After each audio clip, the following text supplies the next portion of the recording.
یعنی معاشرے میں بیان بھی کی جاتی ہیں، اس کا بیان بھی ہوتا ہے، لیکن ہم صرف سنی سنائی باتوں پر یقین رکھتے ہیں اور اس سے مزید کے طالب نہیں ہیں۔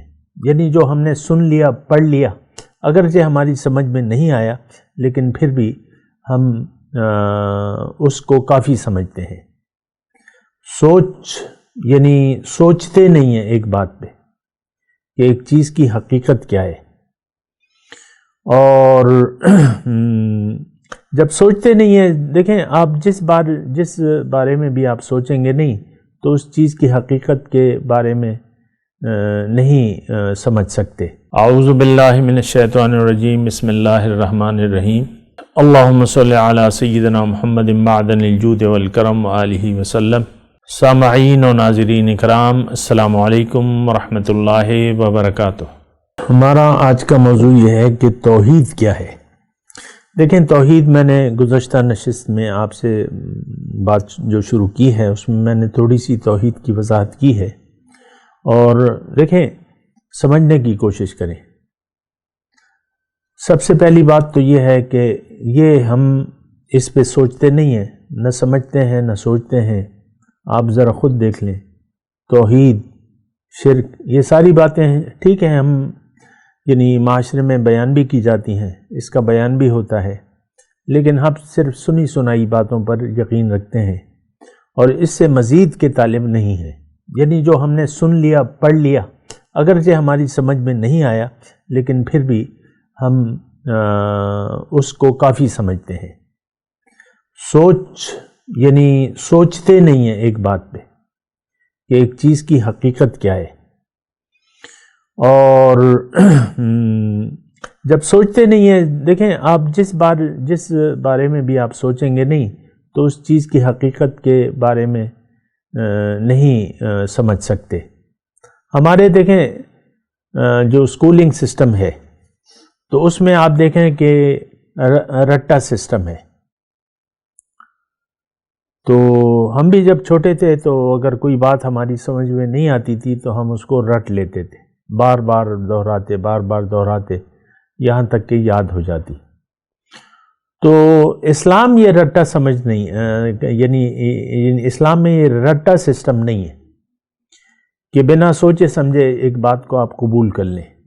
ہماری پستی کی اور ہماری ذلت کی واحد وجہ یہ ہے کہ اسلام کے متعلق ہم سوچ سمجھ سے کام نہیں لیتے، اور بعض باتیں ہمیں رٹا دی جاتی ہیں۔ آپ دیکھ لیں، شرک عام طور پہ جو اس کی وضاحتیں ہوتی ہیں وہ مختلف وضاحتیں ہوتی ہیں اس سے جو میں آپ سے بیان کر رہا ہوں اللہ کی تائید سے اور اس کے فضل سے۔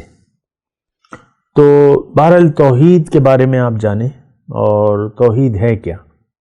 دیکھیں، اللہ تعالیٰ نے آپ کو یہ معلوم ہے کہ اللہ تعالیٰ نے ہمیں بنایا ہے اور انسان اشرف المخلوقات ہے، اور تھوڑی سی بھی اگر آپ اپنے ارد گرد پر نظر ڈالیں تو انسان مقصود کائنات ہے۔ اشرف المخلوقات تو کہتے ہیں نا، لیکن ہم سوچتے نہیں ہیں اشرف المخلوقات کیا ہے، بس وہی ایک بات سن لی اور پھر اور ہمیں علم نہیں ہوتا۔ تو بہرحال انسان مقصود کائنات ہے۔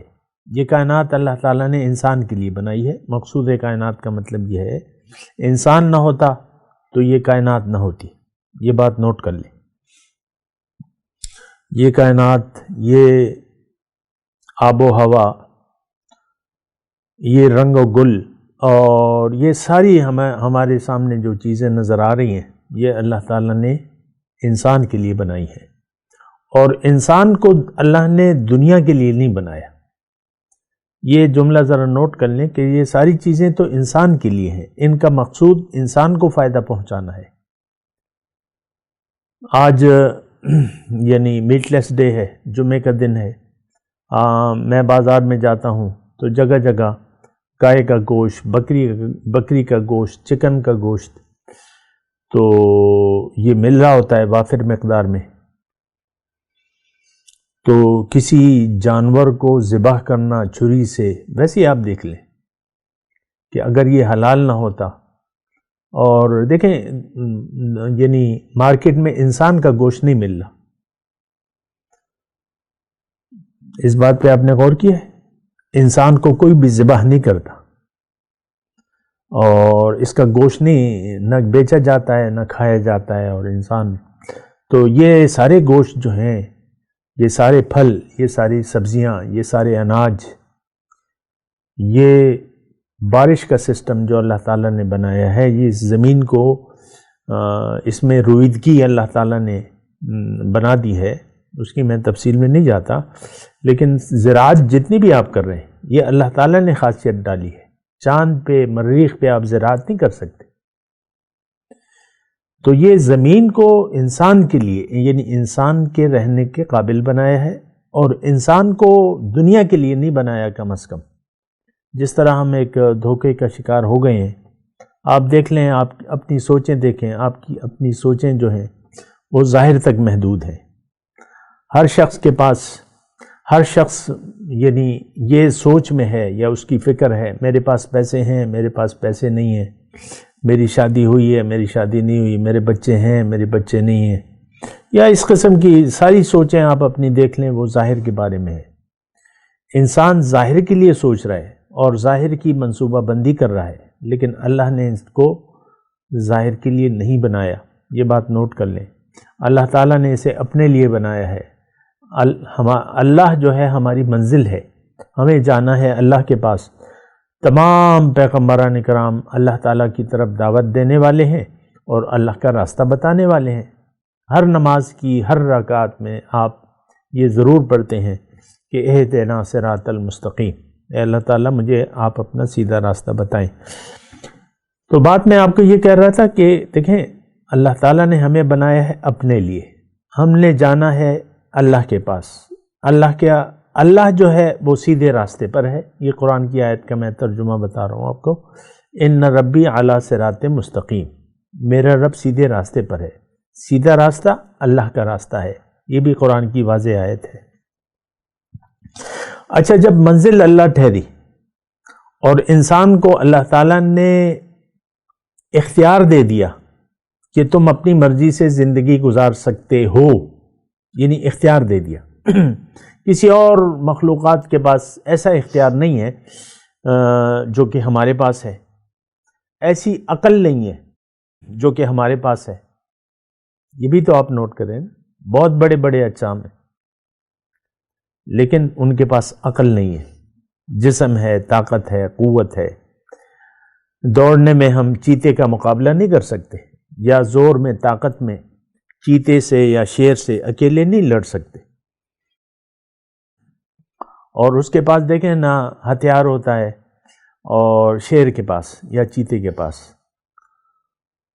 وہ چشم زدن میں جو ہے اپنے شکار کو چیر پھاڑ دیتا ہے، نہ اس کے پاس چھری ہوتی ہے نہ گولی ہوتی ہے۔ یہ بھی سوچنے کی باتیں ہیں۔ تو توحید کی میں بات کر رہا ہوں، اللہ تعالیٰ نے ہمیں بنایا اپنے لیے اور پھر ہمیں زندگی گزارنے کا اختیار دے دیا ہے۔ یہ بڑا قیمتی نقطہ ہے، اس کو نوٹ کر لیں۔ تو اچھا، اب ہماری کامیابی، ہم کیسے جائیں گے اللہ کے پاس؟ بہت قیمتی نقطہ ہے، اس کو ذرا نوٹ کر لیں۔ ہم آخر اپنی منزل تک کیسے پہنچیں گے؟ یہی اختیار جو اللہ تعالیٰ نے ہمیں دیا ہے زندگی گزارنے کا، اللہ تعالیٰ نے ہمیں کہا ہے کہ تم یہ اختیار، یعنی زندگی اپنی مرضی سے نہ گزارو، بلکہ میں تمہیں بتاؤں گا کہ تم کیسے زندگی گزارو۔ فَإِمَّا يَأْتِيَنَّكُم مِّنِّي هُدًى فَمَن تَبِعَ هُدَايَ فَلَا خَوْفٌ عَلَيْهِمْ وَلَا هُمْ يَحْزَنُونَ۔ میں تمہیں بتاؤں گا زندگی کیسے گزارو، تو جس نے ان ہدایات کا اتباع کیا میں تمہیں بتاؤں گا۔ سورہ بقرہ میں ہے نا، جب پہلا انسان آ رہا تھا تو اس کو اللہ تعالیٰ نے ہدایت کی کہ تم نے زندگی میری مرضی سے گزارنی ہے، میں تمہیں بتاؤں گا کہ زندگی کیسے گزارو۔ دیکھیں، اختیار تو دے دیا اللہ تعالیٰ نے، لیکن اس سے منع فرما دیا کہ تم اپنی مرضی سے زندگی نہ گزارنا، مجھے منزل بنا لینا، میرے راستے پر چلنا، اور میں تمہیں اپنا راستہ بتاؤں گا۔ اور اللہ کا راستہ کیا ہے؟ وہ دین اسلام ہے، یہ بات نوٹ کر لیں، وہ پیغمبر کا طریقہ ہے۔ اب جس نے اللہ کی مرضی سے زندگی گزاری تو یہ توحید ہے، یہ مواحد ہے، یہ سیدھا جائے گا جنت میں، اور جس نے اپنی مرضی سے زندگی گزاری تو یہ تو اللہ کے راستے کی اب اسے ضرورت ہی نہیں ہے، کیونکہ اللہ کا راستہ تو دین اسلام ہے۔ آج دیکھ لیں دین اسلام کی ہمیں ضرورت نہیں محسوس ہوتی، ہم اپنی مرضی سے زندگی گزار رہے ہیں، اٹھنا بیٹھنا، ہمارے اخلاق، ہمارا برتاؤ، ہمارا رویہ، ساری چیزیں اپنی مرضی سے ہیں۔